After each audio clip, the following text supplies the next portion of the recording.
민주당 이재명 대선 후보의 선거법 위반 사건 파기환송심 첫 재판이 대선 이후로 변경됐습니다. 이런 가운데 대장동 사건 재판도 기일이 변경됐습니다. 취재기자 연결합니다. 김영수 기자.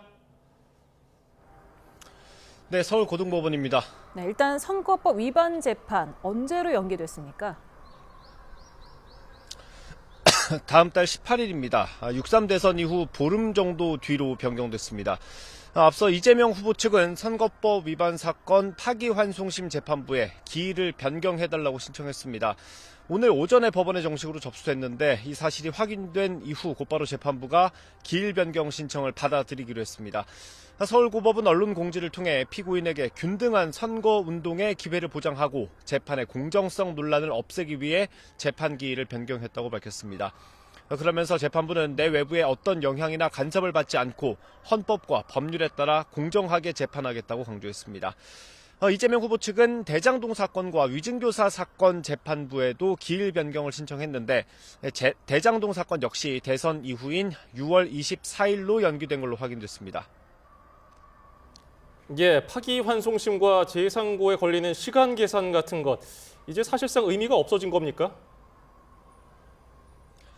네, 그런 셈입니다. 앞서 지난 1일 대법원이 이재명 후보의 선거법 위반 사건에 무죄를 선고한 항소심 판결을 파기하고 사건을 서울고법으로 돌려보냈습니다.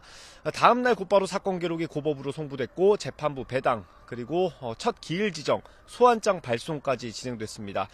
이렇게 재판 절차의 속도가 붙으면서 파기환송심에 걸리는 시간과 형량, 또 재상고와 상고에서 제출 기한까지 시간을 계산하고 이에 따라 이 후보가 이번 대선에 출마할 수 있는 것인지에 대한 분석이 많았습니다. 그런데 전해드린 것처럼 대선 이후로 첫 공판 날짜가 변경됐기 때문에 이런 계산 자체는 이제 무의미해졌습니다. 네, 대선 결과에 따라서 논란이 계속될 수도 있는 거 아닙니까? 네, 그렇습니다. 이재명 후보가 낙선한다면 재판은 절차에 따라 진행될 겁니다. 하지만 당선된다면 얘기가 달라집니다. 다들 아시는 것처럼 헌법 84조는 현직 대통령이 내란이나 외환의 죄가 아니면 형사상의 소출을 받지 않는다고 규정합니다. 그런데 소출을 기소에만 한정해서 볼지 아니면 재판까지 포함해야 하는지를 두고 해석상 논란이 있습니다.